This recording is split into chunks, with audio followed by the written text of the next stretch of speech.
Assalamualaikum warahmatullahi wabarakatuh. Hai teman-teman semua, sahabat PAUD, welcome and happy watching. Perkenalkan, kami dari mahasiswi PAUD semester 6, Dini Islamiyati dan Dewi Pujianti akan mempresentasikan materi perkuliahan dari mata kuliah pembelajaran sains anak usia dini. Nah, yang diampu oleh Ibu Ira Anggrayani. Nah, materi yang akan disampaikan yaitu pendekatan pembelajaran sains untuk anak usia dini. Nah, oke teman-teman, bahasan pertama akan disampaikan oleh Dewi Pujianti.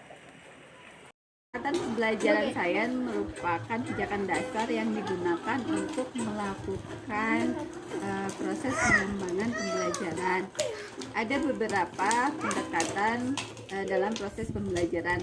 Yang pertama adalah pendekatan lingkungan, yang kedua pendekatan konstekstual, yang ketiga pendekatan saintifik, yang keempat pendekatan STM atau sains teknologi masyarakat, yang selanjutnya adalah pendekatan STEAM atau Science, Technology, Engineering, and Math.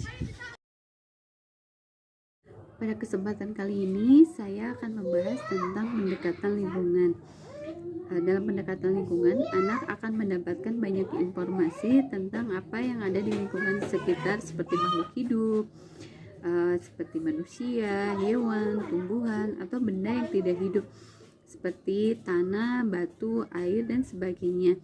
Di sini lingkungan menjadi sumber belajar untuk anak tersebut. Di samping itu, ketika kita melakukan pembelajaran di lingkungan, anak akan lebih banyak mengetahui tentang apa saja yang dia pelajari secara nyata dan secara langsung. Selain itu, pendekatan lingkungan akan menanamkan nilai moral untuk anak, seperti mengajarkan anak untuk menghormati alam yang ada di sekitarnya, seperti anak diajarkan untuk menyiram tanaman, atau anak diajarkan untuk secara langsung mengenal hewan yang ada di sekitarnya.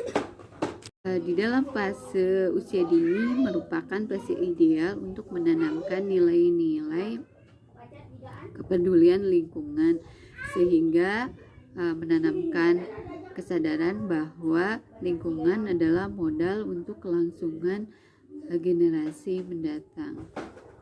Yang kedua yaitu pendekatan kontekstual. Pendekatan kontekstual atau sering disebut dengan contextual teaching and learning mendasarkan pembelajaran pada pengalaman nyata yang diketahui atau pernah dialami oleh anak. Nah, jadi dalam pembelajaran ini, guru membimbing anak untuk mengaitkan materi yang akan dipelajari dengan pengetahuan yang telah dimiliki sebelumnya. Nah, hal ini tentunya bertujuan agar anak dapat lebih mudah mengikuti dan memahami materi pelajaran sehingga dapat menerapkan pengetahuan dalam kehidupan sehari-hari. Nah, menurut Crawford pada tahun 2011 mengungkapkan ada beberapa strategi yang perlu diperhatikan dalam merancang kegiatan pembelajaran dengan pendekatan kontekstual. Nah, yang terdiri dari yang pertama keterhubungan. Nah, jadi strategi ini merupakan aspek yang paling utama karena guru harus mampu mengaitkan konsep baru yang akan dipelajari dengan konsep sebelumnya. Yang kedua, pengalaman belajar langsung. Jadi, dalam kegiatan ini anak dapat belajar dengan cara melakukan, itu by doing. Yang ketiga, menerapkan. Nah, jadi anak harus diajak untuk menerapkan pengetahuan yang telah dimilikinya untuk menyelesaikan masalah dalam kehidupan sehari-hari. Nah, yang keempat, bekerja sama. Nah, di dalam kegiatan kelompok, anak dilatih untuk saling bekerja sama.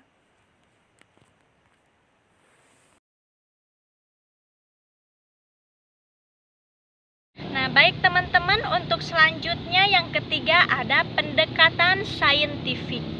Nah, kurikulum pendidikan Indonesia saat ini didasarkan pada penerapan pendekatan saintifik, di mana dalam pendekatan saintifik ini ada keterlibatan siswa secara dominan dalam proses belajar melalui rangkaian kegiatan belajar yang sistematis. Nah, adapun prinsip dari pembelajaran saintifik adalah di mana anak usia dini dapat memberikan materi melalui apa yang telah dia dapat. Jadi kita seorang guru tidak harus murni memberikan seluruhnya materi kepada anak usia dini, tapi si anak usia dini dituntut untuk berpikir secara ilmiah dalam proses ilmiah. Nah, di mana dalam proses ilmiah ini adalah dengan pendekatan saintifik. Terdapat 5 standar pembelajaran saintifik anak usia dini. Yang pertama, anak-anak mengembangkan keterampilan penyelidikan. Yang kedua, anak mengamati dan menyelidiki materi dan energi. Yang ketiga, anak-anak mengamati dan menyelidiki makhluk hidup. Yang keempat, anak-anak mengamati dan menyelidiki bumi. Yang kelima, anak-anak dapat mendapatkan pengalaman dalam menggunakan teknologi. Ada pula tahapan-tahapan pendekatan saintifik anak usia dini. Nah, hal ini tertuang dalam kurikulum 2013 PAUD yang tertera dalam Permendikbud nomor 146 tahun 2014 melalui kegiatan 5M. Kegiatan tersebut yang pertama yaitu menanya, di mana dalam setiap pembelajaran anak si anak didorong untuk bisa bertanya apa yang dia lihat, apa yang dia coba. M yang pertama yaitu mengamati. Hal ini dilakukan untuk mengamati objek, apa yang dia lihat, apa yang dia rasa, apa yang dia coba. Yang kedua, M yang kedua itu menanya, di mana si anak didorong untuk bertanya apa yang belum ia ketahui dan apa yang ia lihat. Yang ketiga, mengumpulkan informasi, di mana hal ini bisa dilakukan berbagai cara, yaitu dengan diskusi, dengan percobaan. M yang keempat ada menalar, di mana di kegiatan menalar ini menghubungkan informasi yang ia dapat dengan informasi yang baru ia dapat.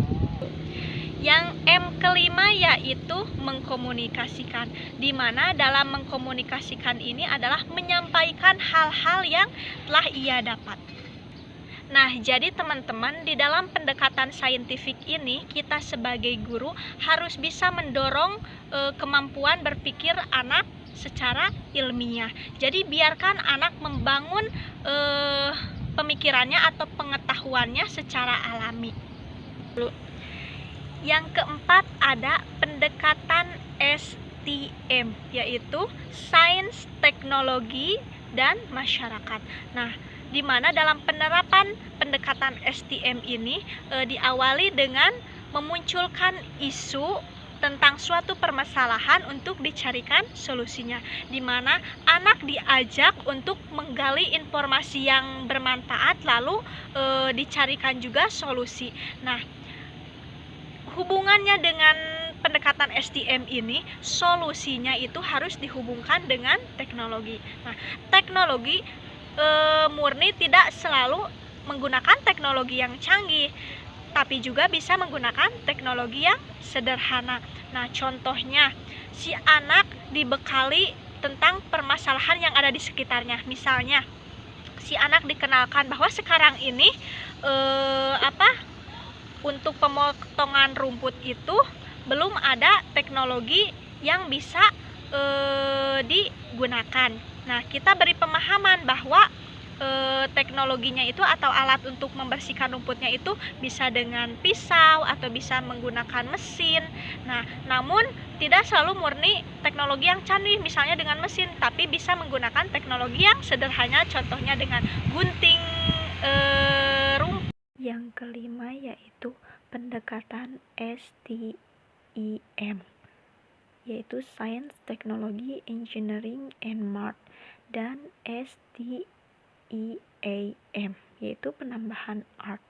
Nah, jadi di dalam pendekatan STEM and STEM ini, si anak itu dapat mengembangkan berbagai keterampilan seperti misalnya memecahkan masalah, kreativitas, komunikasi, dan literasi digital. Jadi dengan adanya pendekatan STEM ini mendasarkan pengembangan pembelajaran pada keberadaan serta hubungan antara komponen sains, teknologi, engineering, dan math. Nah, pengenalan STEM ini untuk anak usia dini dapat dilakukan dengan cara menciptakan lingkungan belajar yang aman dan menyenangkan. Nah, memberikan kesempatan kepada anak untuk bereksplorasi, menemukan, membangun, melakukan percobaan. Nah, kegiatan kunci tersebut dapat dirancang melalui kegiatan bermain sehingga anak merasa nyaman dan antusias terlibat di dalamnya. Nah, di sini terdapat beberapa aspek yang perlu diperhatikan dalam penerapan STEM untuk anak usia dini. Aspek tersebut yaitu yang pertama mengajukan pertanyaan, yang kedua mengeksplorasi dan mengobservasi, yang ketiga memproses dan keterampilan mengembangkan, yang keempat mengkomunikasikan, yang kelima yaitu bermain.